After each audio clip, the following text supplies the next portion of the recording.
जन्म तो मिलते हैं, अब आप किस जन्म में क्या चाहते हैं, है ना। भगवान को प्राप्त करना चाहते हैं या साधना के माध्यम से कोई सिद्धि प्राप्त करना चाहते हैं, या साधना के माध्यम से कि हमारा घर वैभव हम पे इतना वो हो जाए, वो प्राप्त करना चाहते हैं, तो उसी हिसाब से आपको फल मिलता है पूर्ण जन्म की साधना से। अगर आप केवल परमात्मा, जैसे गीता में भगवान ने कहा है कि जो अर्जुन को कहा कि तू योगी बन, योगी बनने को क्यों, तब से ऊंचा, है ना, शास्त्र ज्ञानी से ऊंचा तपोनिधि होता है, तप करता है, तब से ऊंचा योगी को बताया है। शास्त्र ज्ञानी मतलब जो शास्त्रों का ज्ञान, जिसने सारे शास्त्र पढ़े हैं, रटे हैं, बचपन से ही सारा अध्ययन किया है, तो उनको शास्त्र के द्वारा भगवान का अनुभव हो जाता है कि भगवान इस तरीके से हैं। तप के द्वारा भी भगवान का अनुभूति हो जाती है। योगी के लिए क्यों कहा गया है? योगी के लिए इसलिए कहा गया कि योग जो है, योग बोले तो शक्ति, हमारे अंदर की शक्ति, वो बिना पढ़ा लिखा, उसको कुछ ज्ञान नहीं है, कुछ पढ़ा लिखा नहीं है, लेकिन फिर भी उसको शास्त्र का ज्ञान हो जाता है। क्यों हो जाता है? क्योंकि ये ब्रह्मांड चलाने वाला कौन है? परमात्मा। इसमें शक्ति मेन है, ये शक्ति चला रही है। परमात्मा केवल एक सहयोग, जैसे एक सहयोग है, शिव और शक्ति।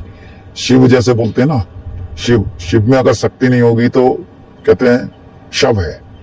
तो इसी तरीके से ये पूरे ब्रह्मांड को शक्ति चलाती है। तो इसीलिए हमको कुंडली शक्ति क्या चीज है? कुंडली शक्ति ही वही चीज है। जैसे हम भोजन करते हैं तो भोजन को पचाता कौन है? हमारा शक्ति। हमारे अंदर जब तक शक्ति है तो हमारा शरीर ये चल रहा है, उठ रहा बैठ रहा। शक्ति निकल जाती है तो सारी कहानी खत्म हो जाती है। तो इसमें क्या सावधानी रखनी है? एक तो किसी ने पूछा भी था कि शक्तिपात के बारे में, तो शक्तिपात क्या होता है? शक्तिपात जो होता है, जो हमने आपको पहले वीडियो में बताया था, गुरु का दर्शन, जो सदगुरु होते हैं उनका दर्शन हमको आज्ञा चक्र में हो जाए तो उसको शक्तिपात बोलते हैं। दो तरीके से शक्तिपात होता है। एक तो हमारे मूलाधार चक्र में अगर कोई वाइब्रेशन या कुछ होता है ना, तो उसको शक्तिपात बोलते हैं।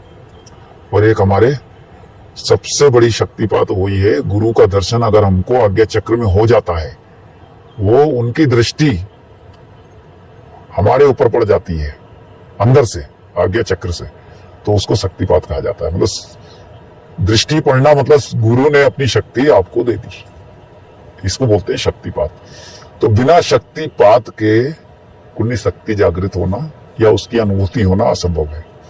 तो पहले ये तो आपके वही है, पिछले जन्म में आपने बहुत साधना किया है, बहुत साधना करते करते आप फिर भी रह गए, फिर आपको वो जन्म मिलता है, फिर सदगुरु की कृपा से वो मुकाम तक आप पहुंचते हैं, सदगुरु मिलते हैं, फिर आप वो साधना करते हैं। क्या होता है, अगर आप इसके साधक हैं तो आपको क्या करना चाहिए? प्रथम यह है कि आपके साथ शुरू में पहले वीडियो में बताया था हमने, शुरू में कई घटनाएं होती हैं। जैसे आप ध्यान कर रहे हैं तो ध्यान में आपको सूर्य नारायण का दर्शन होगा, एक झलक। ये सारे शुरू के स्टेप बता देते हैं आपको। जैसे आप ध्यान कर रहे हैं तो आपको सूर्य नारायण का दर्शन होगा, दर्शन होके चला जाएगा। जैसे ध्यान कर रहे हैं आप, सुबह 4 बजे बैठते हैं तो 6 बजे तक सूर्य उदय का समय होगा, तो उदय का समय हो रहा है, उदय हुए नहीं है लेकिन उदय का समय हो गया, तो आपको एकदम झलक दिखेगा कि सूर्य नारायण का दर्शन हुआ और वो चले गए। फिर चंद्रमा का दर्शन होता है, कभी आपको तारे का, इस तरीके से तारे जैसे कि दिखेंगे, जैसे आकाश में तारे दिखते हैं, वो तारों का दर्शन होता है। फिर आपका जैसे जैसे ध्यान बढ़ता जाएगा, साधना बढ़ती जाएगी, तो आपको दृश्य दिखना चालू हो जाएंगे।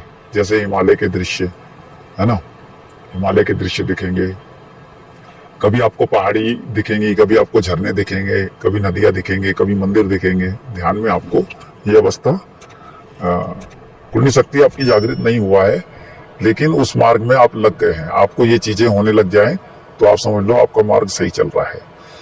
फिर उसके बाद शक्तिपात का तो हमने आपको बता दिया। फिर उसके बाद क्या होता है, जब आप साधना पे बैठते हैं, शुरुआत में क्या होता है, जब आपके अंदर शक्ति प्रवेश करना शुरू करेगी, या आप साधना है तो आप इस तरीके से भी बैठ सकते हैं। ये भी ध्यान करने की मुद्रा है। कई जिसको जैसा लगे ऐसे भी बैठते हैं, कुछ लोग पद्मासन में भी बैठते हैं, है ना। हम तो ज्यादातर इस तरीके से बैठते हैं। इस तरीके से आपने शिव भगवान की फोटो भी देखा होगा, कई कई में शिव भगवान इस तरीके से बैठे हैं। तो उसमें क्या होता है कि जैसे आप शुरू में साधना कर रहे हैं तो आपके साथ कुछ ऐसी घटना घट सकती है, जैसे कि आप बैठे हैं तो आपका शरीर, आप साधना में बैठे हैं, मंत्र का जाप कर रहे हैं, 1000 मतलब जैसे आप एक दिन में 21,600 सांसें लेते हैं। तो जो साधना करने वाला है, जैसे कि बहुत से लोग कहते हैं कि संत महात्माओं की उम्र कैसे बढ़ जाती है, अब उम्र बढ़ने का हम बता देते हैं। वो तो हमने अनुभूति किया है सब चीजों का, तो इसलिए अनुभूतियां भी हैं और एक अपना अनुमान भी रहता है, क्योंकि जैसे कि 21,624 घंटे में व्यक्ति सांस लेता है। तो जब आप साधना करते हैं तो क्या होता है, साधना में सांस की गति धीमी हो जाती है। जैसे आप साधना कर रहे हैं, जैसे आम व्यक्ति क्या पूरी सांस लेता है, ठीक है, लेकिन जैसे एक ने पूछा था कि सांस कितने बार लेना चाहिए, छोड़ना चाहिए, ऐसा हमने कुछ भी नहीं किया है। जो कई लोग सिखाने वाले हैं, अभ्यास करने वाले हैं, जब भगवान की कृपा होती है तो इन चीजों की कोई जरूरत नहीं पड़ती। जैसे आप भगवान पे समर्पण होके, भगवान ने गीता में कहा ना कि अर्जुन मेरे समर्पण हो जाए, उसके बाद तेरा योगक्षेम मैं कर दूंगा। तो योगक्षेम भगवान कृष्ण भगवान ही कर देते हैं। समर्पण होना है बस आपको किसी के पास वो योगा सिखाते हैं या वो ऐसा करते हैं, ये अष्टांग योग, आपको अष्टांग योग में जाने की जरूरत ही नहीं। ये अष्टांग योग करते रहोगे सारी जिंदगी और कुछ हासिल नहीं होने वाला है। लास्ट में कुछ थोड़ा बहुत हो जाएगा, बात अलग है, लेकिन गुरु की कृपा और भगवान की शरणागति, है ना, ये दो चीज अगर जीवन में हो जाए तो ये आपको कुछ भी करने की जरूरत नहीं है। अष्टांग योग करने को कर सकते हैं, अगर किसी को आता है तो कर सकते हैं, उसमें वो भी नहीं है, क्योंकि इस बात को भी नहीं काट सकते। जिनको अगर आता है तो वो कर सकते हैं, तो उसमें आपको साधना में लाभ मिलेगा। लेकिन जो समर्पण है, अब जैसे हम लोग समर्पण थे और भी साधक होते हैं, जो समर्पण है, भगवान तेरे को मैं समर्पण हूँ, साधना कर रहा हूँ, लेकिन गुरु जरूरी है। इस मार्ग के गुरु नहीं होंगे तो भगवान को भी, आप बहुत ज्यादा भक्ति कर लिए तो भगवान को भी एक बार आना पड़ेगा कि इनको गुरु का मार्ग बता, तो वो किसी ना किसी तरीके से आपको गुरु मिला देंगे। तो हम 21,600 जो सांसें लेते हैं, तो हम जब साधना करते हैं, जैसे मान लो हमने 10 साल साधना किया, ठीक है, तो व्यक्ति क्या है, तेजी से सांस लेता है, लेकिन जब वो ध्यान करता है तो उसकी जो गति होती है वो धीमी हो जाती है, सांस की गति। कभी कभी तो ऐसा भी होता है कि साधक को साधना कर रहा है, उसकी सांस वो अटक भी जाता है, सांस उसकी इतनी, उसको सांस लेना भी मुश्किल हो जाता है। मतलब क्या है, वो अटक जाता है, ऐसा लगता है यार मेरी सांस ही नहीं आ रहा है, अरे मेरे को तो ऑक्सीजन, मतलब सांस की, मतलब बिल्कुल ही मेरी सांस रुक गई है। कुछ लोग समाधि की स्थिति में भी जाते हैं ना, तो वो सांस की गति ही रुक जाती है और वो समाधि में जाता है। तो 10 साल आपने साधना किया, मान लो आपने 21,600 ली, लेकिन आपने 4 घंटे सांस की गति बहुत धीमी, 4 घंटे मान लो आपने सांस की गति को धीमा करा और कहीं कहीं रुकी, तो आपकी आयु बढ़ गई।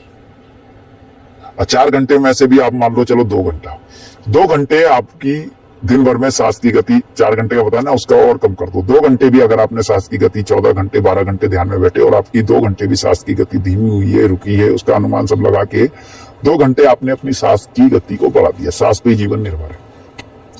2 घंटे की आयु आपकी बढ़ गई। ये आयु बढ़ने का हम आपको बता देते हैं, कोई जल्दी बताता नहीं है। 2 घंटे आपने 10 साल किया, तो 10 साल में आप लगा लो, जोड़ लो इसका, अब जोड़ लो 2 घंटे के हिसाब से आप कितनी आयु बढ़ गई।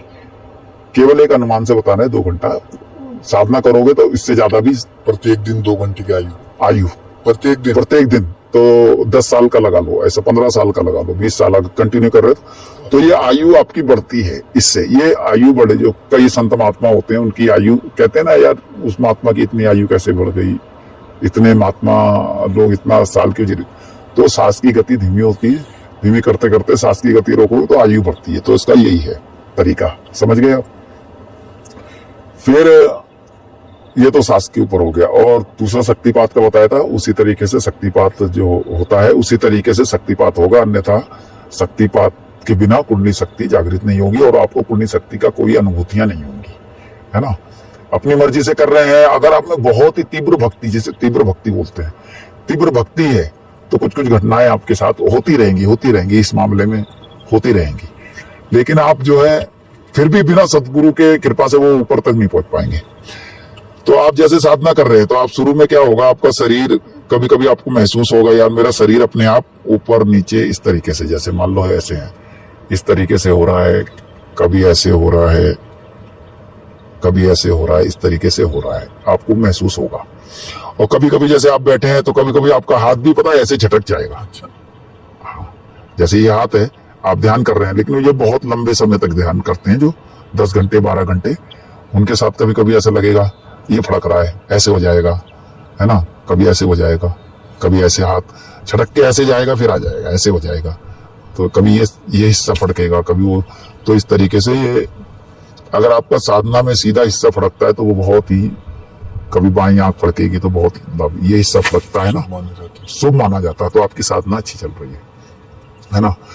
कभी आप ध्यान कर रहे हैं तो आपका शरीर ऐसा लगेगा जैसे कि मान लो पत्थर की तरह हो गया हो, ऐसा लग रहा है कि आपको ऊपर से कोई दबा रहा है और आप पत्थर की तरह, बहुत ही ज्यादा आपको बैठने में भी बड़ी दिक्कत हो रही है। और कभी आपको ऐसा लगेगा कि आपका शरीर बहुत हल्का है, क्योंकि हमारे में 5 तत्व है ना, जल वायु आकाश अग्नि पृथ्वी तत्व है ना, 5 तत्व है ना, वायु। तो जब हमारा वायु में शरीर होता है, पहले क्या होता है कुंडली शक्ति में 5 तत्व जो होता है ना बराबर होते हैं। बराबर बोले तो ध्यान में हमको, जैसे हम ध्यान में बैठे हैं तो यही चीज, यही क्रिया होती है। ध्यान में जब बैठे हैं तो आपको अग्नि अग्नि दिखाई देगी, आपको ध्यान में केवल अग्नि अग्नि दिखाई देगी। आप कहोगे यार ये अग्नि का समुद्र की तरह कैसे दिख रहा है। कभी आपको जली जल ध्यान में दिखेगा, जली जल दिख रहा है यार, जली जल दिख रहा है। कभी ध्यान में आपको जो है ना, जैसे कि शरीर हमने बताया भारी, एकदम ऊपर से कोई भारीपन, और कभी शरीर आपका ऐसा लगेगा बिल्कुल यार हल्का है, ऐसा लगेगा ध्यान में बैठे हो, लेकिन आपको लगेगा शरीर उड़ रहा है, लेकिन उड़ता नहीं है। आपको लगेगा महसूस, आप गंगा किनारे बैठे हैं, कहीं बैठे हो तो आपको लगेगा, या किसी चट्टान पे बैठे हो तो आपको लगेगा यार गिर ना जाए, ऐसा ना हो जाए। तो ये 5 जो होती हैं, है ना, ये 5 तत्व बराबर होते हैं। तो इस तरीके से आपको ध्यान में ये चीजें दिख सकती हैं। ये शुरू के साधकों का ये लक्षण होते हैं। फिर उसके बाद जब आपकी साधना जैसे जैसे आगे बढ़ती है तो आपको मूलाधार चक्र में आपको 3 नाड़ियां जुड़ी रहती हैं जो यहाँ तक रहती हैं। तो इस तरीके से जैसे मान लो ये मूलाधार, ईड़ा पिघला और सुषुम्ना, ये बीच में सुषुम्ना, ये सदगुरु की कृपा से, कभी कभी सदगुरु की कृपा हो तो यही कुंडली शक्ति मेन है। तो मेन ये है। और एक चीज और है, हाँ याद आ गया, जैसे कि सांप कहते हैं ना, सांप कुंडली मार के बैठा हुआ है, तो आपको बकायदा आप ध्यान में बैठे हैं तो आपको फुसकार, जैसे सांप की फुसकार होती है ना, इस तरीके से आपको फुसकार की आवाज भी सुनाई देगी आपके कानों में, हाँ स्पष्ट है। और इससे पहले होने से पहले ना आपको अनंतनाथ कान, जैसे कान में एक अनंतनाथ शब्द होता है, वो आपको सुनाई देगा। अनंतनाथ शब्द ज्यादातर बाई में सुनाई देता है। 2 नाड़ी चलती है ना, सूर्य और चंद्र नाड़ी, सीधे में सूर्य और उल्टे में चंद्र नाड़ी। तो क्या होता है कि शब्द जिसका योग शक्ति जागृत होने लग जाता है तो उसको कान में, जिसको अनंतनाथ शब्द होता है ना, वो सुनाई देने लगता है अपने आप। वो जो जिनको सुनाई देता है उनको महसूस होता होगा। आप जितना एकांत में, जैसे ये एकांत जगह है, तो जैसे एकांत में रात में जब बैठेंगे तो वो स्वयं आपको सुनाई देगा। वैसे तो क्रिया भी होती है, वो क्रिया सदगुरु बताते हैं, क्रिया भी होती है, अनंतनाथ की क्रिया है ना, ध्यान की क्रिया, फिर वो मंत्र की क्रिया, वो सब होती है, वो गुरु की कृपा से। और हम तो गुरु बनते नहीं। हाँ, गुरु का चक्कर कुछ नहीं है। केवल हाँ, जो लोग, ये वीडियो बनाने का उद्देश्य केवल ये था कि जो लोग साधक हैं इस मार्ग के, उनको सही दिशा मिल जाए। हाँ, और शायद हमको लगता है ये वीडियो देखने के बाद किसी से ज्यादा पूछने की जरूरत भी नहीं पड़ेगी। आप अपना साधना में लग जाना, शायद आपको बहुत लाभ होगा। आपको पूरा ही अनुभूति बता देंगे क्या क्या होता है। और इसको आप जब भी देखेंगे, कभी भी जरूरत हो तो आप इसको देख सकते हैं। तो क्या होता है, जैसे मूलाधार चक्र में जब आपका शक्तिपात हो गया, उसके बाद आपको ये अनुभूतियां होने लग गया जो बताया, ठीक है। फिर उसके बाद आपको 3 नाड़ी का जो बताया है ना, ईड़ा पिघला सुषुम्ना, ये सदगुरु की कृपा से जागृत होता है। तो ये नाड़ियां चलती हैं पीछे, ये तीनों, दो नाड़ियां चलती हैं ज्यादातर। तो शुरू शुरू में साधक रहता है तो दो नाड़ियां उसकी, जैसे कि हम जब ये क्या बोलते हैं हाथ में वो लगाते हैं ना, जैसे डॉक्टर वो लगाता है हमारा ब्लड प्रेशर देखने के लिए, तो उसके पास एक वो रहता है थर्मामीटर, क्या बोलते हैं उसको, वो एक रखा रहता है टेस्ट करने वाला, तो उसमें ऐसे करके चलता है, वो पारा चलता है ना। तो बस आपको पूरा स्पष्ट जो है आपको ये ईड़ा पिघला नाड़ी चलती हुई दिखाई देगी, उसी तरीके से जैसे वो पारा चलता है ना, स्पष्ट आपको दिखाई देंगी। जो इस मार्ग का साधक है उसको दिखाई देंगी, तो उसका साधना ठीक चल रहा है। तो वो जब चलती हैं ऊपर की तरफ चलती हैं, ठीक है। अच्छा, उनका चलने का उद्देश्य क्या है? जैसे कि बिजली का खंभा है ना, दो तार होते हैं, बताते हैं ना, एक ठंडा एक गर्म, तो एक ठंडा एक गर्म होता है। तो वो उनका उद्देश्य त्रिवेणी संगम, जैसे बताया गया ना, इलाहाबाद में त्रिवेणी संगम है, वो सब बताया गया। तो उनका उद्देश्य ये है कि वो तीनों नाड़ी आके यहां मिलती हैं, दो नाड़ी, तीसरी वो बड़ी, तीसरी मेन है। हाँ, वो दोनों तो आम आदमी जो साधक बहुत तीव्र भक्ति करता है, आम आदमी नहीं, जो तीव्र भक्ति करता है, तो उनका भी वो महसूस होने लगता है, उनको भी। तो जब वो चलती है और जो बीच में सुषुम्ना सोई हुई है, वो गुरु कृपा से अगर जरा सा भी हरकत कर दे, केवल वो जरा सी भी अगर मूलाधार में हरकत कर दे, तो वो एकदम मूलाधार चक्र में बहुत सारी अनुभूति दे देता है, और मूलाधार चक्र में ही सिद्धियां रहता है। तो मूलाधार जैसे आप करेंगे और आपको मान लो बाई चांस आपके गुरुदेव की कृपा हो गई, आपकी कुंडली शक्ति जागृत हो गया, तो मूलाधार चक्र में क्या होगा, आपसे पूछा जाएगा, आपसे पूछा जाएगा आपको किस चीज की जरूरत है, और आपको पूछा जाएगा। तो इसका मतलब ये नहीं है कि बाहर प्रकट होकर कोई पूछेगा कि सामने तेरे को क्या इच्छा है ना। वो मंत्र वाली वो साधना अलग है, ये अंदर वाली साधना जो भी होगा, आप अंदर जो साधना करते हैं वो सब कुछ आपके अंदर ही की अनुभूति होंगी। तो आपसे पूछा जाएगा क्या है। तो हमारे जो गुरुदेव थे उन्होंने तो मना कर दिया था, बोला आपको कभी भी सिद्धि के बारे में कुछ आए तो अब मना कर देना। सिद्धि क्या है, व्यक्ति को मिल जाता है। मान लो मूलाधार चक्र में पूछा आपने, कहा मेरे को ये चाहिए, जो भी चाहिए वो आपको प्राप्त हो जाएगा। स्पष्ट आपको कान में आवाज, उसकी कान में आवाज सुनाई, आप ध्यान में बैठे, आपको आवाज आई और आपको कान में आवाज सुनाई देगा। आपको भी आश्चर्य होगा, कान में कोई और नहीं बोलता है। पता क्या है, हमको ऐसा अनुमान लगा जैसे कि आप जब एकांत में रहते हैं तो किससे बात करते हैं? अपने आप से ही, मतलब अपने मन से बात करते हैं ना। तो वो जो मन है वो कोई और नहीं है। मनी मिलावे राम से, मनी करे फजीत। मन अंदर जाएगा तो आपका कल्याण करेगा, मन बाहर जा रहा है तो ये भटका रहा है। हम नहीं चलते हैं, हमारा मन ही जिधर चलाता है, मन ये कर रहा है, मन वो कर रहा है, मन ऐसा कर रहा है, मन वैसा कर रहा है। तो मनी से ये दुनिया ज्यादातर मन से चलती है। मन को कंट्रोल करना मतलब अंदर, तो ये मन भी सिद्धि दिलाने वाला है। जब ये अंदर में आप प्रवेश कर जाओगे तो ये बात कोई और नहीं करता, ये मन ही आपसे बात करता है। ये मन ही सारा, आपने बहुत अच्छा किया तो वो मन ही प्रसन्न होगा अंदर से, है ना, अनुभव कराएगा तो मन प्रसन्न होगा अंदर से। तो ये कहने का मतलब सिद्धि देने वाला हमारा मन ही है। आपको क्या चाहिए पूछा? हाँ, तो आपने, आपको जब हुआ ऐसे तो आपने कुछ मांगा उस समय? नहीं, हमको तो क्योंकि 1 महीना ही हुआ था, अच्छा। ज्यादा समय भी नहीं हुआ था। ऐसा हमारी घटना हमारे साथ हो गया था। ये तो आगे साधक के लिए, ये बात हमने आज तक कभी किसी को बताया नहीं। वो तो चलो आगे साधकों के लिए ये मदद मिले तो बता दिया। तो हमने, गुरुदेव ने भी मना किया था कि नहीं बताना, वो नहीं चाहिए, आपको कुछ जरूरत नहीं है। तो लेकिन हमने जब मना किया तो हमारी साधना बहुत अच्छी चली फिर उसके बाद। हाँ, तभी तो हम आपको बता रहे हैं। फिर साधना बहुत अच्छी चलती है। फिर हमको, क्योंकि हमारा लक्ष्य केवल एक ही था कि परमात्मा को, अच्छा हमको पता भी नहीं था इतना खास कि परमात्मा क्या है, कुछ कोई ज्यादा जानकारी भी नहीं थी, लेकिन हमारी साधना बहुत अच्छी चली। फिर क्या होता है, साधना जब, एक चीज और है, साधना आपकी, साधना बढ़े कैसे, इसका तरीका ये है, इसमें ज्ञान, और भगवान ने कहा ना, जब गीता में भी कहा है, अर्जुन ने पूछा, योगी जो है मन बड़ा चंचल है, इसको बस में करना, तो भगवान ने एक ही चीज कहा कि अभ्यास और वैराग्य।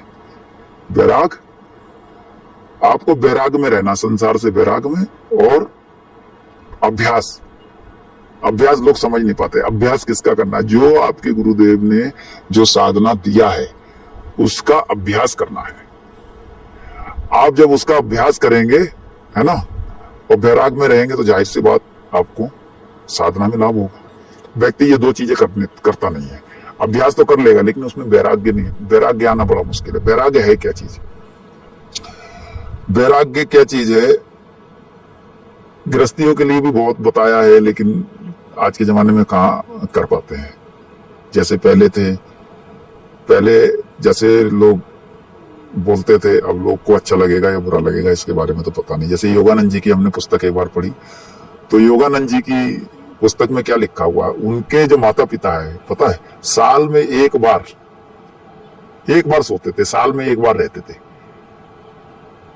योगानंद जी ने खुद, योगानंद जी, परमहंस योगानंद जी बहुत बड़े संत हुए वहां के, आपने सुना होगा, कलकत्ता के। उन्होंने अपनी हिस्ट्री में लिखा है अपने माता पिता के बारे में, बोले साल में एक बार। तो गृहस्थ आश्रम आज के जमाने में कहा, वो पति पत्नी अलग रहते थे। जब बच्चे की कामना होती थी, साधना मार्ग में यही है, जब बच्चे की प्राप्ति करना चाहते थे तब वो साथ में रहते थे। हाँ, ये होता है। तो आज के जमाने में तभी तो संभव है। तो कुंडली शक्ति कोई ऐसी जागृत थोड़ी ना हो जाता है कि बस हंसी मजाक थोड़ी ना। आपका इस जन्म का, पिछले जन्म का कुछ अच्छा संस्कार होगा, या अच्छा वो होगा, मतलब वो होगा कि आपने साधना किया होगा इस मार्ग का, तब जाके इस मार्ग में आप लगेंगे, तब जाके अगला एक जन्म में पार होना या 2 जन्म में पार होना। कुंडली शक्ति जागृत होने के बाद भी आप ये नहीं कह सकते कि एक ही जन्म में अगर हो जाएगा। तो भगवान ने गीता में क्यों कहा है कि योग भ्रष्ट? ऐसा नहीं, कुंडली शक्ति जागृत हो गई तो आप बस एक ही जन्म में पार हो जाएंगे। लेकिन हाँ, आप कुंडली शक्ति में साधना आपकी जहां तक पहुंची है, मूलाधार चक्र से आप स्वादिष्ठान पहुंचे हैं, मणिपूरक चक्र पहुंचे हैं, या अनंतनाथ चक्र पहुंचे हैं, या विशुद्धि चक्र पहुंचे हैं, या जो भी चक्र पहुंचे हैं, तो वहां तक अगर आप पहुंचे हैं, इस जीवन में अनुभूतियां हुआ है खूब बहुत सारी, और आपको ऐसा भी लगा कि यार मैं आत्महत्या कर लूं, मैं मर जाऊंगा, ये ऐसा करने की कोई जरूरत ही नहीं है। खाली अनुभूति करो, नहीं होगा तो भगवान ने गीता में कहा है, वो योग भ्रष्ट व्यक्ति अगला जन्म जो उसका होता है, या तो श्रीमानों के घर में जन्म होता है। और अगर वैराग्यवान है, वो वैराग्यवान है, घर गृहस्थी में मन नहीं था, घर गृहस्थी हो भी गई, उसके बाद भी मन नहीं था, लेकिन वो अपनी साधना में रहा, लेकिन उसके मन में कामना रह गई।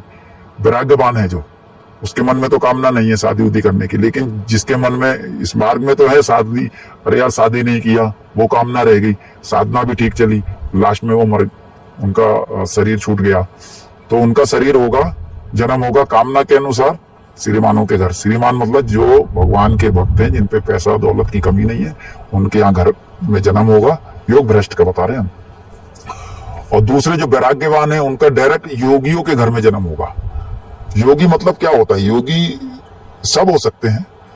योगी खाली एक कपड़े से नहीं कह सकते कि लाल कपड़े पहने या पीले कपड़े पहने या सफेद कपड़े पहने कि योगी। योगी मतलब आप भी हो सकते हैं, आप अंदर की साधना करते हैं, आपको अनुभूति होती है, आप भी योगी हो सकते हैं। गृहस्थ आश्रम वाला भी योगी होता है। तो भगवान ने उन्हीं को कहा है कि जो योग भ्रष्ट है वो योगी के घर में जन्म लेगा। तो योगी के घर में जन्म लेगा तो भगवान, यानी कि योगी शादी करता होगा ना, तो योगी के घर में जन्म तभी तो मिलेगा जब योगी शादी करेगा। तो योगी कहने का मतलब गृहस्थ आश्रम वाला भी हो सकता है। ये गीता आप पढ़ेंगे तो गीता में स्पष्ट लिखा हुआ है ना। तो फिर क्या होता है, जब हम साधना करते हैं तो हमारा जैसे कि ये नाभि है, इसको मणिपूरक चक्र बोलते हैं, इसको सूर्य भी बोलते हैं, इसमें सूर्य निवास ऐसा बोलते हैं, हमको तो इतना। तो ये जो है, जब आपकी साधना की स्थिति बहुत अच्छी होने लगती है तो ये नाभि ना कूंदती है, ऐसे ऐसे ऐसे, और बहुत तेजी में कूदती है। नाभि ये नहीं कि हल्की फुल्की कूदती है, बहुत तेजी में। जो साधना करते हैं उनको अनुभूति होती है उन चीजों की। फिर आगे आगे बढ़ोगे, ये चक्र जो होते हैं हमारे अनुष्ठान, कुछ लोगों का कैसा होता है कि अब देखो अंदर की क्रिया है, भगवान क्या कराना चाह रहे हैं, भगवान क्या नहीं कराना चाह रहे हैं। कुछ लोग क्या है, क्रियाओं का त्याग, जैसे क्रियाओं का त्याग कर देते हैं। कई क्रिया हैं, तो हो सकता है कि आपकी इस क्रिया में वहां से आगे जैसे स्टॉप होता है कि हम भाई किसी यात्रा में जा रहे हैं, हम वहां नहीं रुकना चाह रहे। जैसे हमको हमारा लक्ष्य बद्रीनाथ है, तो हम जोशीमठ नहीं रुकना चाह रहे, हम सीधा वहां जा रहे हैं। लेकिन जोशीमठ में रुकेंगे तो वहां पर सब देखेंगे ना कि क्या क्या है जोशीमठ में, है। लेकिन हमारा वहां लक्ष्य नहीं है। तो ऐसी हमारा मूलाधार चक्र में अगर लक्ष्य नहीं है, अगर हमारा मणिपूरक में चक्र नहीं, वो नहीं है, तो हम आगे अपनी यात्रा आगे की बढ़ते रहेंगे। तो ये कहने का है। तो हमारा तो पता नहीं जो भी हुआ नारायण की कृपा से। तो आप जैसे जैसे आगे जाएंगे करते करते तो शुद्ध चक्र में भी पूरा अनुभव होता है। हाँ, आपको चक्र ऐसा घुमा, चक्र सारे आपको अनुभूति होंगी, घूमते हुए नजर आएंगे कि जैसे आपको लगेगा कि ऐसे घूम रहे हैं, महसूस हो रहे हैं। और जो हमने बताया ना पहले वीडियो में बताया था, जैसे एक चक्र होता है घिर्री की तरह जो ऐसे घूमता है, वो भी साधकों को होता है ना। फिर उसके बाद आप जब और आगे जाएंगे तो आपका सूक्ष्म शरीर भी निकलता है। सूक्ष्म शरीर जो होता है ना, वो निकलता है, वो आपको दिखाई भी देगा, निकलेगा, फिर अंदर आएगा, फिर बाहर आएगा, ऐसा भी महसूस होगा। ये बहुत ऊंचे लेवल की बात है। ये तो बहुत ही मतलब सदगुरु की कृपा हो जाए तो ऐसा होता है, सूक्ष्म शरीर वगैरह निकलना, फिर अंदर जाना, फिर निकलना। और दूसरा क्या है कि कुछ लोग पूछते हैं कि इतना वो है तो संसार की समस्या खत्म हो। संसार की समस्या, संसार को देखो, संसार को भगवान चला रहा है, ठीक है। जैसे कि इससे पहले भी हुए, है ना। संत लोग तो बहुत पहले, जब देश गुलाम था तब भी संत थे। तो संतों ने देशों को, जब संतों पे इतनी देवरा बाबा हुए, और भी बड़े बड़े संत हुए, तिल्लंग स्वामी हुए, किन किन का नाम लें, एक से एक बड़े बड़े संत हुए। तो वो चाहते तो 1 मिनट में क्या देश आजाद नहीं कर सकते थे? इतने समय तक गुलाम क्यों रहा? भगवान की विधि का विधान, एक कह रहा था कि वर्ल्ड वार जो हो रहा है उसको क्यों नहीं रुकवा देते। अरे भाई, जो भगवान की विधि के विधान में आप हस्तक्षेप नहीं कर सकते, समझे। आपने कर्म किया तो दंड आप ही को मिलेगा ना। आपने कर्म किया तो दंड क्या किसी और को मिलेगा? तो ये संसार पूरा कर्मों से चल रहा है। जैसा कर्म व्यक्ति करता है उससे चल रहा है, ठीक है। तो उसका तो ये जवाब है कि जो भी इस दुनिया में जो हो रहा है, अपनी, जैसे कहते हैं ना, भांजी नहीं मारना चाहिए। जो हो रहा है वो होने दो। हाँ, आप केवल प्रार्थना कर सकते हैं, अपनी साधना में लगन रहे हो, और दूसरे के कल्याण के लिए वो कर सकते हैं कि प्रार्थना कर सकते हैं कि उसका कल्याण कैसे हो, है ना। महाराज जी, आपने जो बताया था ना, सुषुम्ना नाड़ी में से जब कुछ आवाज आती है हमें कुछ कि आपको मांगो, क्या मांगना है। सुषुम्ना नाड़ी जब खुलती है, जो 3 नाड़ी बताई ना आपने, सुषुम्ना नाड़ी, हाँ, उसके बाद क्या होता है जब वो हमें कुछ मांगने को? उसके बाद कुछ नहीं होता है। उसके बाद वही हमने बताया जी कि आपकी इच्छा है ले लो, या नहीं लेना है तो जैसे हमने मना कर दिया, तो उसके बाद फिर आगे क्या है? उसके बाद वो 2 नाड़ी बहुत स्पीड में चलने लगती है ऊपर। हाँ, अच्छा। और आपका शरीर एकदम जैसे अकड़ जाता है, ऐसे एकदम अकड़ जाएगा शरीर, और बड़ी स्पीड में चलती हैं। वो एकदम ऊपर काम करना चालू कर देती हैं। वो ऊपर चलते चलते हमसे कुछ गलती हुआ था, समाज, फिर पहले बता देते हैं। एक बार क्या हुआ, गंगा जी के किनारे, देखो ये साधना करनी है तो वैराग्य का पहले बता रहे थे हम, वैराग्य का, फिर बीच में भूल गए। वैराग्य कैसा होना चाहिए? वैराग्य बोले तो वैराग्य आपको इतना होना चाहिए इस साधना में, अगर वो करना है। वैराग्य मतलब आप नदी के किनारे हैं, ध्यान, नदी किनारे, जैसे हिमालय क्षेत्र है, नदी का किनारा और हिमालय क्षेत्र, ये बताया गया है ध्यान के लिए। ऐसी जगह पे ध्यान करना चाहिए। और शुरू में जैसे आपका साधना जैसे अगर नहीं बढ़ रहा है तो आप अकेले भ्रमण करने लग जाओ, अकेले रहो, अकेले एकांत में किसी नदी किनारे घूमते रहो, रहते रहो, साधना करते रहो, अकेले भ्रमण करते रहो, किसी से कोई बात मत करो, किसी से कोई मतलब नहीं, और अपनी ध्यान साधना को बढ़ाओ। जब आपका ध्यान साधना बढ़ जाए, आधा घंटा 1 घंटा, तो वो आधा घंटा 1 घंटा कह रहे हैं, 10 घंटे 12 घंटे जब बढ़ जाए, 10 घंटा 12 घंटा जब आपकी साधना बढ़ जाए, तब आपको ऐसी एक कुटिया की जरूरत पड़ती है। तब आपको निरंतर उस कुटिया में रह के साधना करनी है। जब तक आपकी साधना नहीं बढ़ी है, जब तक आप भ्रमण करके बढ़ाओ, नदी के किनारे रह के बढ़ाओ। नदी के किनारे सबसे श्रेष्ठ माना जाता है। स्नान करना है, ध्यान करना है, या फिर ऐसी हिमालय वाला क्षेत्र हो जहाँ एकदम शांत वातावरण हो, वैसा साधना बढ़ने के बाद। और वैराग्य मतलब एकदम आपको, अब वैराग्य आप लोग समझेंगे नहीं समझे पता नहीं, बिना पैसे के रहना है, बिना उसके रहना है, बिना मतलब चप्पल नंगे पैर रहना है, इस तरीके से रहना है, और हिमालय में ऐसे घूमना है या नदी किनारे घूमना है, और साधना को बढ़ानी है। तो जब साधना बढ़ जाए तो एक जगह रहना है। तो ये साधना वैराग्य मतलब हुई। हम लोग जब शुरू में रहते थे बद्रीनाथ में सेवा में लग गए ना, तो इसीलिए अगले साल से सेवा में नहीं रहेंगे, इसी कुटिया पे रहेंगे और नर्मदा किनारे रहेंगे, क्योंकि साधना को फिर से उसी लाइन में लाना है आपको। जैसे अगर साधना आप कर रहे हैं, आपकी साधना जैसे एक बार सिद्ध हो जाती है ना, तो आप कभी भी साधना, जैसे हमको काफी समय हो गया, अभी हम 10 साल से लगभग ज्यादा नहीं बैठे हैं, 10 साल हो गए हमको सेवा करते, नहीं 15 साल हो गए सेवा करते हो। 15 साल से हमने साधना तो केवल हमने शुरू में 4-5 साल ही किया, उसमें जो भगवान की कृपा से जो प्राप्त हुआ वो तो फिर भगवान की सेवा, वो तो बताया था कैसे लगा वो तो सब बता दिया था हमने। तो सेवा में क्या है, सेवा में रहने से क्या हुआ, वो जो ध्यान मार्ग था वो कम हो गया। ध्यान बोले तो सुबह बैठते थे तो 1-2 घंटा बैठते थे, कहाँ पहले 10-12 घंटे बैठते थे, अभी 1-2 घंटा बैठते हैं, है ना। तो अब क्या है, अब फिर से साधना मार्ग में आना है तो सेवा को अब साइड में रखना है, क्योंकि अब जैसे जैसा उम्र व्यक्ति का देखना चाहिए ना, उम्र जैसे निकल जाए तो फिर अपना मार्ग पकड़ना चाहिए। भगवान की कृपा से, उनकी कृपा से जितना सेवा हो गया अच्छी बात है।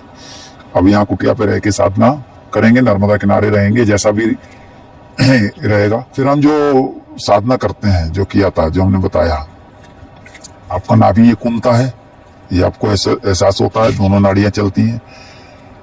जो सुषुम्ना रहती है वो क्या होता है, जैसे आप ध्यान कर रहे हैं, जब आपकी ध्यान की स्थिति बहुत ही बढ़ जाती है और आपके कान में मान लो बहुत तेज आवाज आ रही है, जब आपकी ध्यान की स्थिति बहुत अच्छी हो जाती है तो आपके कान में भी निरंतर 24 घंटे आवाज आती है, पता आपको, 24 घंटे।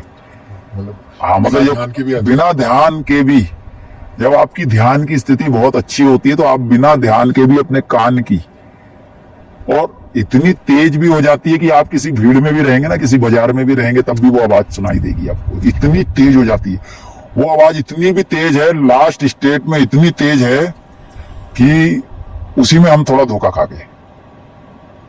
इसमें भय भी लगता है, ये साधना भय का विषय भी है। भय बोले तो जो नए नए साधक रहता है वो भय हो जाता है, लेकिन अब हमको जैसे नए साधक हैं तो उनको भय करने की जरूरत नहीं है। भय लगेगा जरूर, अगर उनके साथ कभी ऐसी घटनाएं भविष्य में कभी ऐसी होती हैं तो उनको भय नहीं लगेगा।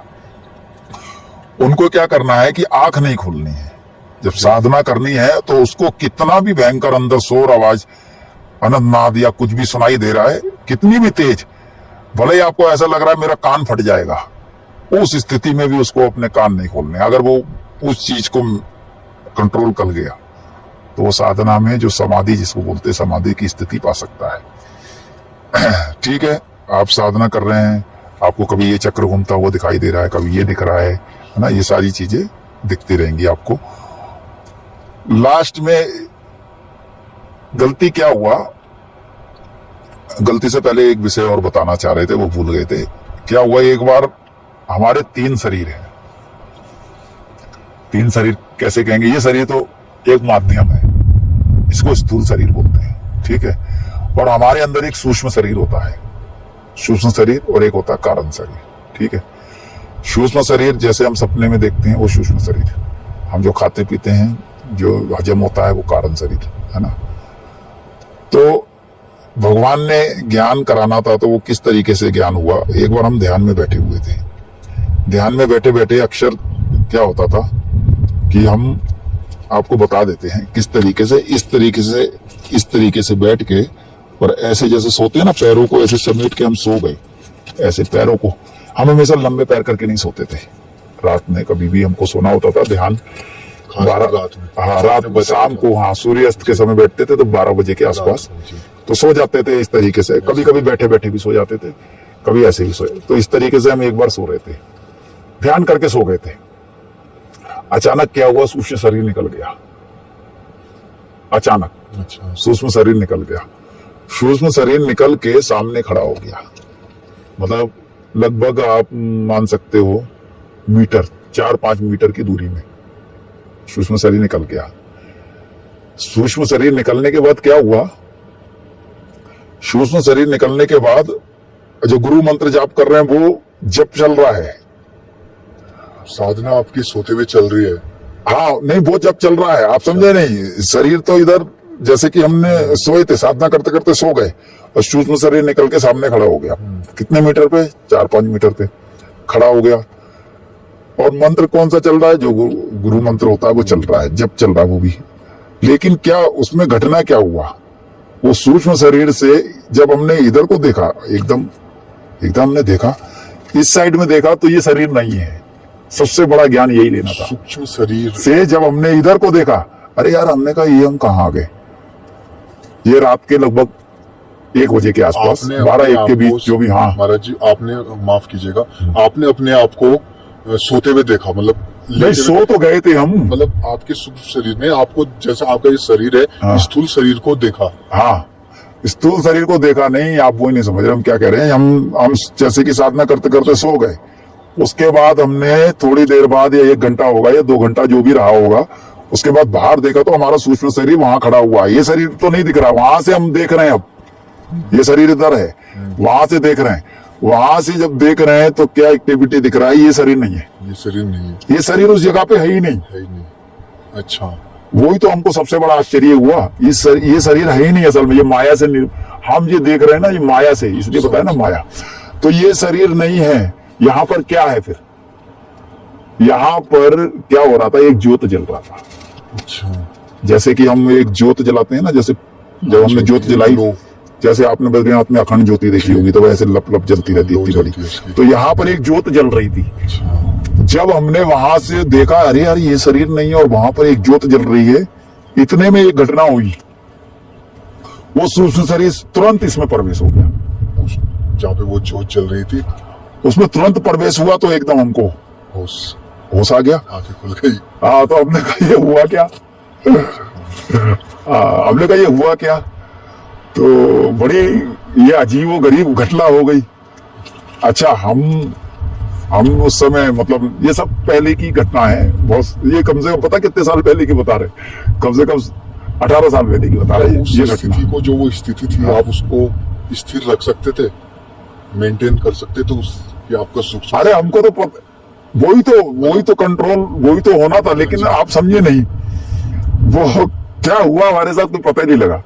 अगर वो होता तो बहुत कुछ और जानकारी मिलती ना। मान लो जैसे सूक्ष्म शरीर हमारा थोड़ा घूमता या विचरण करता है या इधर उधर जाता, लेकिन उसने जब इधर तुरंत ज्योत को देखा तो वो तुरंत पता नहीं उसमें प्रवेश सेम ही हो गया और ये प्रकट हो गया एकदम। शरीर मतलब एकदम दिख गया। उधर से देख रहा है तो नहीं दिख रहा है, ज्योत दिख रही है। और जब उधर, तो इसमें क्या अनुभूति, इसमें क्या पता चला? हमारा सूक्ष्म शरीर अलग है, ये आत्मा अलग है। समझ रहे हो? मेन हमारा रूप वही है, ज्योति वाला। हाँ, मेन हमारा स्वरूप आत्म, जिसे बोलते हैं ना आत्मज्ञान। ये तो मिट्टी का शरीर, ये मिट्टी है, इसका कोई महत्व नहीं है। वो सूक्ष्म शरीर है, उसका भी महत्व नहीं है। जो सूक्ष्म शरीर है वो केवल कर्मों के अनुसार निर्मित है। जैसा हम कर्म कर रहे हैं वो निर्मित हुआ है। हमको जब आत्मज्ञान जैसे हो जाएगा तो उसका अस्तित्व खत्म हो जाएगा। समझ रहे हो? जब व्यक्ति के अंदर से सूक्ष्म शरीर बाहर निकलता है तब भी उसके अंदर एक ज्योति विद्यमान रहती है। नहीं, जब सूक्ष्म शरीर में थोड़ी ना रहेगी। नहीं, सूक्ष्म शरीर में नहीं, जहाँ पे आपका स्थूल शरीर होगा। स्थूल शरीर है वो, भैया हमने देखा तो हम बता रहे हैं, उसी के अनुसार आपको इसका क्या हो रहा है। तो इसका मतलब क्या चला? कारण शरीर के साथ सूक्ष्म शरीर जुड़ा हुआ है। जो कारण शक्ति है वो उसके साथ शक्ति। देखो अब शक्ति अलग हो गया, ये माया से निर्मित जो शरीर था वो अलग हो गया। इसका तो कुछ दिख ही नहीं रहा, ये अलग हो गया। तो इसका मतलब हम जो भोजन करते हैं, खाते हैं, कौन खा रहा है, पी रहा है?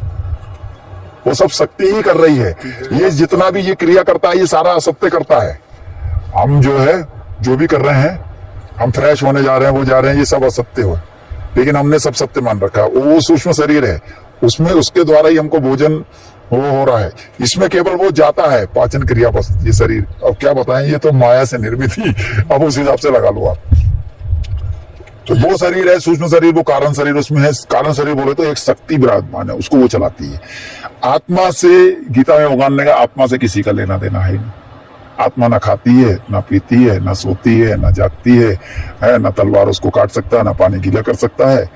तो देखो, तो भगवान ने ये 3 रूप या सदगुरु की कृपा से ये ऐसा अनुभूति हुआ, तब हम इस विषय में थोड़ा समझ पाए। हमने कहा देखो व्यक्ति का इस तरीके से। तो हमको जानना क्या है, उस आत्मा को जानना है, समझ रहे हो? देखो साधना से मतलब होता है, इसमें पढ़ाई लिखाई नहीं चलती है। आत्मा भगवान ने कहा है विशेष रूप से मैं सबके हृदय में रहता हूं, गीता में भगवान ने कहा है ना। तो कोई व्यक्ति अज्ञानी नहीं है, लेकिन उसको ज्ञान की प्राप्ति उसको साधना से होगी। हमको भी जो हुआ भगवान की कृपा से, अब देखो हमको इतना जो भी हुआ भगवान की कृपा से हुआ। हमारे में तो कोई वो था ही नहीं, ना हम इतने पढ़े लिखे थे, ना संस्कृत तो हमको बिल्कुल आती नहीं है। सोचो संस्कृत हमको आती नहीं है, फिर भी हिंदी में गीता में पढ़ा है तो थोड़ा बहुत गीता का याद है ना। तो क्या होता है, बाकी अनुभूतियां तो जो हमने आपको पिछले वीडियो में बताया था 24 घंटे की बातें सत्य हो जाना। तो क्या होता है जब आपकी योग शक्ति जागृत होने लगती है, इस मार्ग में जब आप आ जाते हैं, तो आपके जो सपने होते हैं ना, वो सपने भी सच हो जाते हैं। जो आपको पिछली वीडियो में बताया था, सपनों का देखना, वो सत्य हो जाना। कुछ तो 5 साल बाद भी सच होते हैं।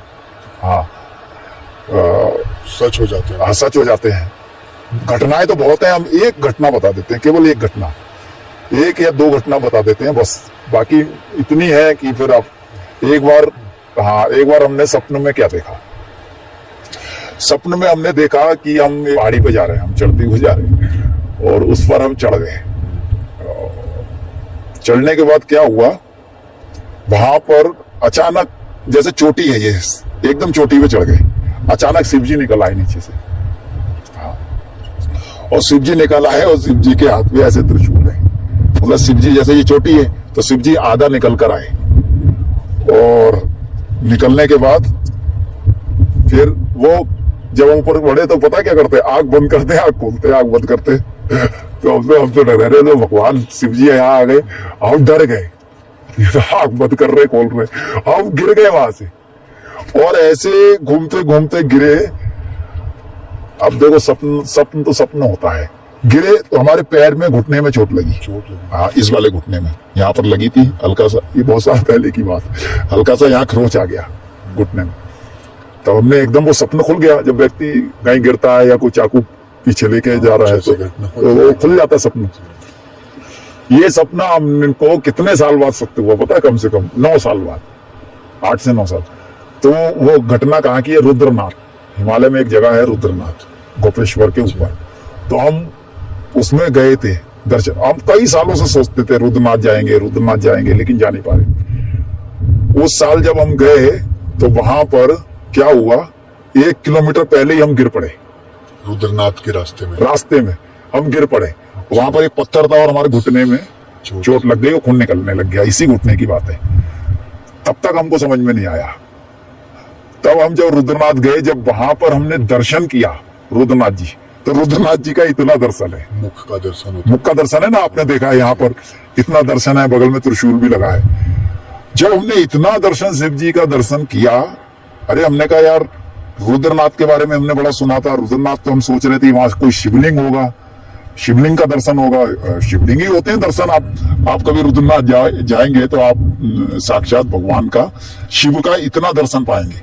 भगवान, वो गंगा जी भी देखा होगा आपने, जटा भगवान की, वो सब, अरे क्या दिव्य दर्शन है। अच्छा दर्शन। तो हम उसको देख के आश्चर्य हो गए। हमने कहा हम शिवलिंग का दर्शन करने आए थे, यहाँ तो भगवान के पूरे स्वरूप का दर्शन है। तो रुद्रनाथ जी का बहुत सुंदर दर्शन है। जब वहां दर्शन करके जब हम कमरे में रुके, तब हमको याद आया यार, अरे यार हमको तो एक सपना आया था, और वो सपना बिल्कुल ऐसा मेल। अब देखो रुद्रनाथ इतनी चोटी पे है, बिल्कुल चोटी पे है, और रुद्रनाथ जी का दर्शन, फिर हमारे वो चोट लगा, तब वो सपने की याद आ गई। तो देखा, तो 9 साल बाद वो सपना पूरा हुआ। इस बात को अब व्यक्ति विश्वास करे या ना करे, तो ये साधना मार्ग में कोई भी, अब हम तो कोई बड़ी बात, लोग दुनिया में कुछ भी बोलते रहे। एक तो बोल रहा था, क्या हुआ, एक तो कोई बोल रहा था सनातन को क्यों बदनाम कर रहे, इसमें बदनाम कर लोगों का, सनातन को इसमें क्या बदनामी हो रही है? आप बताइए, इसमें क्या बदनामी? सनातन जो हमारे, जो साधना नहीं करते उनकी तो बात ही नहीं करना है। जो साधना करते हैं, जो इस मार्ग के हैं, उनको सोचो कितनी, वो खुद जानते हैं उनको कितनी इस चीज से प्रेरणा मिलेगी, कितना उनको मदद मिलेगा। तो हम तो चाहते हैं कि उनको मदद मिले। महाराज जी, ऐसा भी होता है ना, जो लोग बिल्कुल जानते नहीं है इस बारे में, वो सोचते हैं तो सब आप अपने मन हाँ। से बता रहे हो, मतलब ऐसी झूठी कहानी बता मन रहे का हो। नहीं, जो व्यक्ति जी। करेगा भाई, आप करोगे।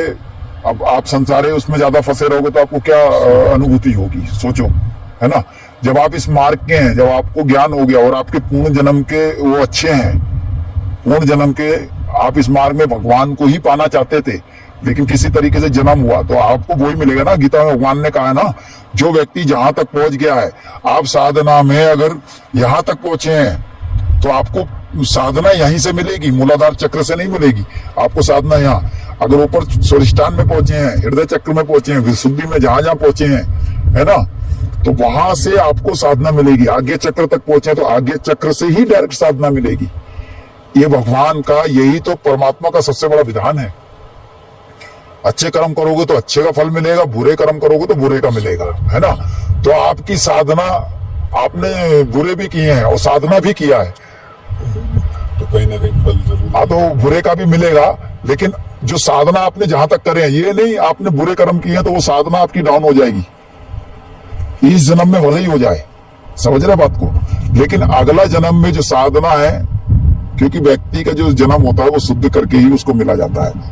कुछ उसके कर्म ऐसे रहते हैं जो उसको अगले जन्म में भी भोगना पड़ते हैं, कुछ किसी के बहुत रहते हैं ना।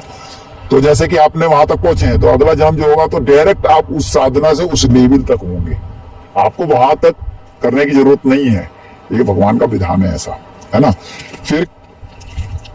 फिर क्या हुआ, और जो सपने वाला जो अपने जो आपको दृष्टांत बताया, ये तो हमारे कितने हुए, कितनी घटनाएं घटी, उसके अनगिनत हैं, उसमें ज्यादा नहीं जाना है, ये तो होती रहती है। रुद्रनाथ वाली अनगिनत घटनाएं हैं, बहुत सारी घटनाएं हुई। तो इस विषय में कुछ आपकी 24 घंटे की भी घट जाती हैं, 24 घंटे में भी। 24 घंटे बाद ही सच हो जाते हैं सपने। वो भी, हाँ, वो भी होता है, ऐसा भी होता है। 24 घंटे में भी हो जाता है। 24 घंटे तो छोड़ो, 12 घंटे में भी हो जाता है। आज रात को कुछ या दिन में सपना आया, हाँ, और कल सुबह भी वो घटित हो जाएगा, शाम को या सुबह हो, तो आपको आश्चर्य हो जाएगा, यार मैंने ये तो सपने में देखा था। हाँ, इस विषय पे हम क्यों करते हैं, क्योंकि ये साधना मार्ग जो योग शक्ति कुंडली शक्ति जिसे बोलते हैं, जो इस मार्ग का है, और उसको इन चीजों की अगर अनुभूति होती है तो उनके साथ ये घटनाएं घटेंगी 100%, हम आपको बता देते हैं। और वो अपने एक गुरुदेव का भी आपको हमने बताया था, 24 घंटे में वो घट गई थी वो घटना। वो बिल्कुल ऐसी घटना थी जैसे रात में सपना देखा, और हमारे गुरुदेव आने वाले थे। सपने में देखा, पहले सपने में देखा गुरुदेव आए हैं नाव से, उसका ऋषिकेश गीता भवन 1 नंबर घाट पे थे। सपने में देखा कि गंगा जी से गुरुदेव आ रहे हैं और गुरुदेव इधर घाट पे उतरेंगे और हम जा रहे हैं। जाने के बाद गुरुदेव को हम प्रणाम करेंगे। प्रणाम किया, सपने में देखा हमने कि प्रणाम किया, दंडवत लेट के करते हैं ना, लेट के दंडवत किया। उसके बाद गुरुदेव आए, उन्होंने हमको केवल देखा, ऐसे देखा, और वो चुपचाप काले रंग का कोट पहने हुए हैं और मतलब पोशाक मतलब सुंदर सी वो पहने हुए हैं, और वो सीधा फिर हमको ऐसे देखा और निकल गए, है ना। वही 24 घंटे की बात, मतलब देखा शाम को, और शाम को वो घटना घटित हो गया। हाँ, कि गुरुदेव सामने नाव से आ रहे हैं, और किसी ने, बताने वाले ने बता भी दिया कि आज महाराज जी वहाँ, हम बता भी रहे हैं कहाँ की घटना, ये परमात्मा निकेतन में आरती में आए थे हमारे गुरुदेव। तो हरिद्वार में ऋषिकेश परमात्मा निकेतन है ना, वहां पर वो जो नाव होती है ना, कभी कोई विशेष कोई आता है तो वो सीधा नाव 1 नंबर घाट पे उतरती है। हाँ, नाव हाँ, सीधा वहीं आती है। तो किसी ने कहा कि आज वो महाराज जी आने वाले हैं, तो हमने कहा अच्छा। हम गए वहां पर, और वही सीन वैसे ही हुआ, मतलब नाव से आए, वो उतरे और हमने दंडवत किया। और हाँ, हमने शायद उनको कुछ दक्षिणा भी देना चाह रहे थे तो उन्होंने मना कर दिया। हाँ, उनको कुछ दक्षिणा देना चाह रहे थे, उन्होंने मना किया, केवल हमारी तरफ देखा और निकल गए। दो ही सीन हुआ, वो सच हो गया बिल्कुल 24 घंटे में वो सच। तो आपको, तो इस मार्ग में, इस साधना में ये चीजें फिर घटित होती रहती थी, बहुत सारी घटनाएं घटी। तो फिर हम ज्यादा आश्चर्य, जो साधना करता है इस मार्ग में जो रहता है, उनको कोई आश्चर्य की बात नहीं है। आश्चर्य के लिए किसके लिए बात है, जिन्होंने इस मार्ग की साधना, ये साधना या भक्ति मार्ग में आए नहीं है उनके कभी आए लिए। नहीं, उन्हें कुछ पता हाँ, नहीं महाराज। तो उन लोगों के लिए थोड़ा विचित्र लगेगा कि ऐसा कैसे हो सकता है। कुछ लोग अच्छा भी कहेंगे, कुछ जैसे भगवान कृष्ण ने थे, तो भगवान कृष्ण को तो आज कुछ पूछते भी हैं, कुछ लोग उल्टा भी बोलते रहते, तो क्या फर्क पड़ने वाला, इससे कोई फर्क पड़ता नहीं है ना।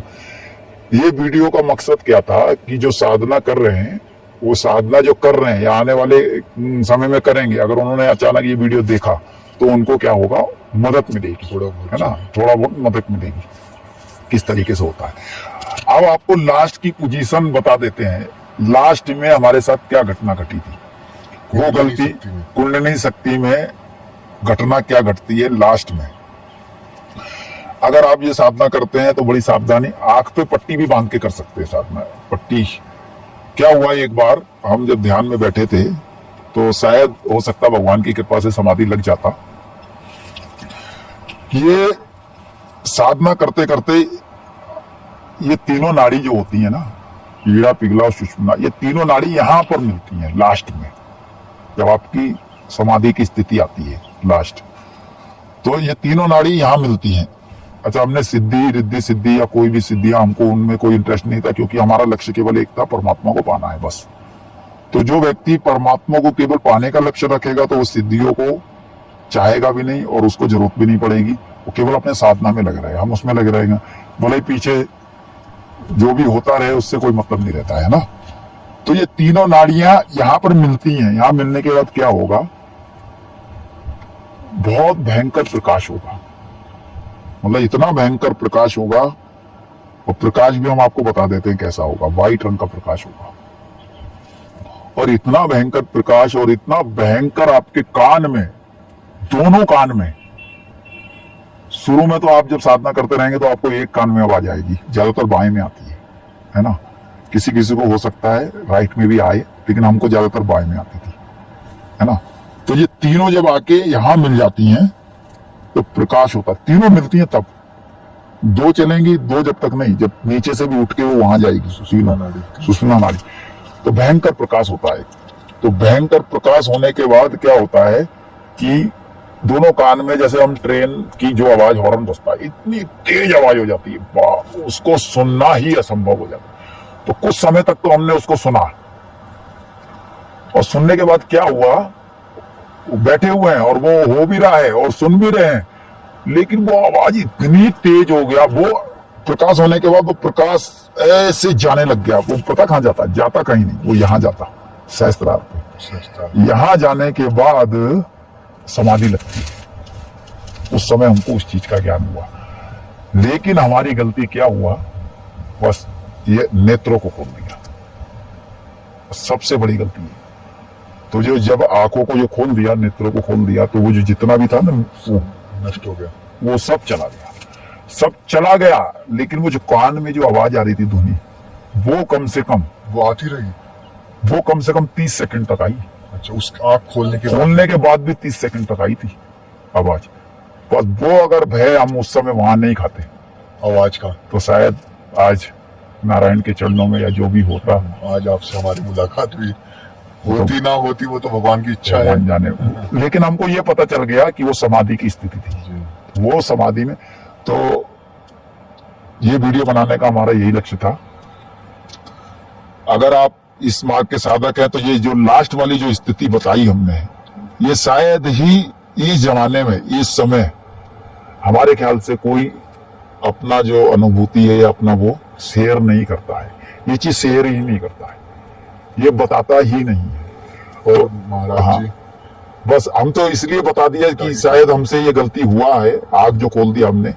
शायद आप इस मार्ग के जो साधक हो, तो आप जीवन में अगर इस मार्ग के साधक हैं, कभी भी कुछ भी हो जाए, आपकी साधना बढ़ जाए, तो आग पे पट्टी बांध के साधना करना। लेकिन गलती से भी आपको अंदर की जो भी अनुभूतियां हो, गलती से भी आंख नहीं खोलना है। चाहे भले ही आपका शरीर ऐसा लगा, आप नदी किनारे बैठे हैं, कि आपका शरीर नदी में जा रहा है, उड़ के जा रहा है, ऐसा महसूस भी हो सकता है कि उड़कर जा रहा है, लेकिन वो जाता नहीं है। लेकिन आपको साधना में लगे कि उड़कर ऐसा लग रहा है नदी में ना चला जाएगा, इधर ना गिर जाए, खाई के किसी पत्थर पे बैठे ध्यान कर रहे हैं, इधर ना गिर जाए, उधर ना गिर जाए। आपको गलती नहीं करना, ये शरीर कुछ भी नहीं है, नष्ट हो जाए, कुछ हो जाए, लेकिन हमको आंख नहीं खोलनी है साधना में, बस ये चीज का ध्यान रखना है। तो और भी बहुत सारी अनुभूतियां, वो तो बाकी जो मेन बात थी, हाँ, जो समाधि में जाने के लिए जो बताया था, अगर साधक जो है आगे उनसे गलती, कभी इस तरीके का गलती ना हो, ये अगर वीडियो देखेंगे वो गलती ना करे, देश विदेश में जहां पर भी, और आप इसको थोड़ा इंग्लिश में भी आप इसको ट्रांसलेशन करके इंग्लिश में भी कर देना, ताकि देश विदेश में भी लोग देखें, क्योंकि हमारे इंडिया से बाहर भी लोग मेडिटेशन बहुत करते हैं, मेडिटेशन ध्यान साधना बहुत करते हैं। तो भगवान की कृपा से हम चाहते हैं उनको मदद मिले, बाकी हमारा क्या है, हम भी अब भगवान की कृपा से साधना में लगेंगे फिर से, और फिर से प्रयास करेंगे। नहीं तो भगवान को तो समर्पण है। हाँ, एक चीज और है, अगर कुंडली शक्ति जागृत करना है, जैसे कि भागवत में कहा गया है कि नव ज्योति जगाने वाला, एक आरती में आता है, ये अमर ग्रंथ, ये मुक्ति पंथ, नव ज्योति जगाने वाला। तो ये श्रीमद जो भागवत है, ये नव ज्योति, जो हमारे अंदर नव ज्योति, इसको जगाने वाला है। हमने पहले वीडियो में भी बताया था कि जितना आप, ये नहीं कि खाली ध्यान में लगे हैं, 10-10 साल तक लगे हैं, कुछ हो ही नहीं रहा है। अगर आपको अपना ध्यान भी बढ़ाना है तो भगवान की भक्ति, भगवान को समर्पण होके, भगवान को समर्पण होके आप जितना साधना करेंगे, उतनी जल्दी आप इस लक्ष्य में प्रवेश कर जाएंगे। तब भगवान कहते हैं योगक्षेम मैं करूंगा ना, तब योगक्षेम भगवान करेंगे। आपको करना कुछ नहीं है, भागवत गीता जितना सुनना है सुनो, श्रीमद् भगवत गीता जो महापुराण है वो, और गीता जितना पढ़ना है पढ़ो, रामचरितमानस की कथा जितनी सुनना है सुनो। जितना इसमें आप लीन रहोगे, और ध्यान मार्ग का, सदगुरु की कृपा से आपको ध्यान मार्ग का, उस मार्ग का सदगुरु मिल जाए और वो आपको प्राप्त हो जाए, और ये 3 चीज आप कर लो, तो हम 100% गारंटी देते हैं कि आपकी कुंडली शक्ति जागृत करने में कोई भी नहीं रोक सकता। कुंडली शक्ति जागृत करने का तरीका बता रहे हैं। और भोजन में ये नहीं है, भगवान ने गीता में कहा है ना कम खाओ ना ज्यादा खाओ, तो आप 2 टाइम भोजन कर सकते हैं, ना ज्यादा ना कम, भूखे भी नहीं मरना है, भगवान ने गीता में स्पष्ट कहा है। योग की प्राप्ति के लिए, जब आप योग को प्राप्त करना चाहते हैं तो आप न ज्यादा करें भोजन, न कम करें। और जब आपका योग प्राप्त हो जाएगा, जैसे कि आपका ध्यान साधना, जब आपकी वो शक्तियां जागृत होना शुरू हो जाएंगी, जब आपको महसूस होने लग जाएगा, तब आप अपना भोजन स्वयं ही कम हो जाता है, कम करने की जरूरत ही नहीं है। तब आपका जो भोजन है ना वो स्वयं ही, लेकिन जबरदस्ती, जिसे बोलते हैं हठ योग नहीं करना है, इसमें हठ योग नहीं करना है। अब ये नहीं भगवान की हम भक्ति कर रहे हैं, अरे भगवान खाएंगे नहीं, भगवान भक्ति नहीं होगी, ऐसा कुछ नहीं है। भगवान को भोग भी लगा सकते हैं, भगवान को आप भोग लगाएं, भगवान को आप मतलब भोग लगा के आप पाए, कोई दोष नहीं लगेगा। और अपना ध्यान मार्ग भी कर रहे हैं, वो भी करें, कोई दोष नहीं लगेगा। तो ऐसा नहीं है, नहीं मैं तो ये भगवान की भक्ति कर रहा हूं, मैं खाऊंगा नहीं खाऊंगा तो भगवान मेरे से नाराज, ऐसा कुछ नहीं है। जो गीता में भगवान ने कहा, गीता की वाणी सुनो, भगवान की गीता की वाणी। आप जब ना कम खाएंगे ना ज्यादा खाएंगे, भोजन उस तरीके से करेंगे और अपना साधना करेंगे। और दूसरा क्या, भगवान की खूब कथाएं सुनेंगे, खूब भगवान का पाठ करेंगे, अध्ययन भी कर सकते हैं, भगवान गीता, रामायण, शास्त्र, ये सब आपको, ये 3 चीजें 4 चीजें ये कर लेंगे तो आपको 100% आपका योग शक्ति भी जागृत हो जाएगा, आपको भगवान की भक्ति भी प्राप्त होगी, भगवान का मार्ग भी आपको आसान लगने लग जाएगा। जो कठिन लग रहा है वो आसान लग जाएगा। जैसे पूछ रहे हैं ना कि भगवान की प्राप्ति कैसे हो, बहुत से लोग पूछ रहे थे, तो यही मार्ग है। एक बार और बता देते हैं, ना कम खाना है ना ज्यादा खाना है, ठीक है। और आपको भगवान की श्रीमद् भागवत कथा, जिसमें धुंधकारी की कथा और समुद्र मंथन की कथा, 24 अवतार की कथा और राम जी की कथा, कृष्ण भगवान की, ये सारी कथा भक्ति से सुननी है। हमारे अंदर भगवान हमारे हैं, मैं भगवान का हूं, इस तरीके से सुननी है। कथा को हृदय में उतारना है, सुनने के बाद उसका चिंतन भी करना है। और जब भगवान के प्रति अगर आपको प्रेम हो जाए तो उनके प्रति रोना भी है कि आप प्राप्त नहीं हो रहे, उनके प्रति रोना भी है। और गीता, रामायण पाठ भी करना है और कथा भी सुननी है। जितना हो सके 24 घंटे उसमें रहना है। और आपको न्यूज से, पेपर से, दुनिया में क्या चल रहा है, हमको क्या मतलब है, इन चीजों से भी दूर रहोगे तो बहुत अच्छी बात है। क्या चल रहा है क्या नहीं चल रहा है वो भी नहीं। थोड़ा बहुत देख लिया, उसमें ज्यादा इंटरेस्ट नहीं, थोड़ा बहुत अगर इंटरेस्ट है तो थोड़ा देख लिया, उसके ज्यादा उसमें घुसना नहीं है कि वो राहुल गांधी क्या कह रहा है या मोदी क्या कह रहा है या ये, हाँ कौन क्या कह रहा है सब सही कह रहे हैं, ठीक है थोड़ा सुन लिया, ठीक है हो गया, पर इस तरीके से मतलब अपना मन केवल भगवान में लगाना है, समझिए आप। तो इस तरीके से आप भगवान की प्राप्ति कर सकते हैं। नवज्योति जगाने वाला श्रीमद् भागवत, उसको खूब सुनो, और श्रीमद् रामायण खूब पाठ करो, इनकी कथाएं सुनो, श्री महापुराण की खूब सुनो, और किसी एक को इष्ट देव बना के भगवान कृष्ण को, नारायण को, राम को और उनके प्रति लगन करो। और आप ध्यान मार के, हाँ हम ये जरूर करते हैं, जप तो करते हो, अगर कोई जप वाला गुरु मिले हैं तो जप भी करो, जप जैसे करते हैं तो जप भी करो, उसको भी मना नहीं है, लेकिन ध्यान मार्ग जो उन्होंने बताया, इस मार्ग से आपका जैसे रामचरितमानस पढ़ोगे तो नाम का आधार बताया है? राम नाम का जो बताया है कि सिमरन करने से कलयुग में जो है वो, उसकी चौपाई हमको थोड़ा हमने बताया ना, ज्यादा पढ़े लिखे नहीं है इसलिए चौपाई नहीं आ रहा है। तो राम जी का नाम, जो नाम है, गुरु मंत्र है, उसकी नौका बनाओ आप, ध्यान मंत्र की। गुरु महाराज जी वो मंत्र देंगे, उसकी साधना करो, और ये चीज भी नहीं छोड़नी है। खाली एक ही में लगे रहोगे, खाली जैसे भोजन होता है, भोजन में कई प्रकार की सब्जी होती है, अचार होता है, फिर पापड़ भी होता है, फिर क्या बोलते हैं, दही भी होता है, सब कुछ होता है, तो भोजन में आनंद आता है। तो इसीलिए जो नए साधक है तो उनको शुरू में ये सब चीज लेके चलना पड़ेगी, है ना, कि भाई उसको भी ले लिया, उसको भी ले लिया, उसको भी ले लिया। बस जैसे ही जैसे आपकी साधना बढ़ती जाएगी, साधना बढ़ने के बाद वो भूख प्यास आपको कम करने की जरूरत नहीं पड़ेगी, वो अपने आप स्वतः ही कम हो जाएगी। चलो ठीक है, फिर आज के लिए इतना ही। जय बद्री विशाल। दोस्तों, जैसा कि मैंने आपको पिछले वीडियो में बताया था कि यदि महाराज जी से हम वार्ता करते रहें, सत्संग लेते रहें, तो पता नहीं कितना समय बीत जाएगा। अभी भी 2 घंटे से ज्यादा हमें हो चुका है, और आज धूप भी बहुत तेज है और हवा भी काफी तेज चल रही है, क्योंकि हम खुले में बैठे हैं, बिल्कुल शांत इलाका है, और पीछे पूरा हिमालय क्षेत्र है, पहाड़ है। तो ऐसी जगह हम बैठे हैं, हवा भी तेज चल रही है, पता नहीं वीडियो और ऑडियो कैसे रिकॉर्ड हो रही होगी। तो दोस्तों, अगर आपको ये वीडियो अच्छी लगे तो 2 व्यक्तियों तक जरूर ये वीडियो आप शेयर करना, ताकि उनका भी लाभ हो सके और उनको भी साधना के बारे में पता लग सके, कहीं ना किसी रूप में शायद उनका लाभ हो जाए। तो 2 व्यक्तियों तक ये वीडियो अवश्य ही शेयर करें।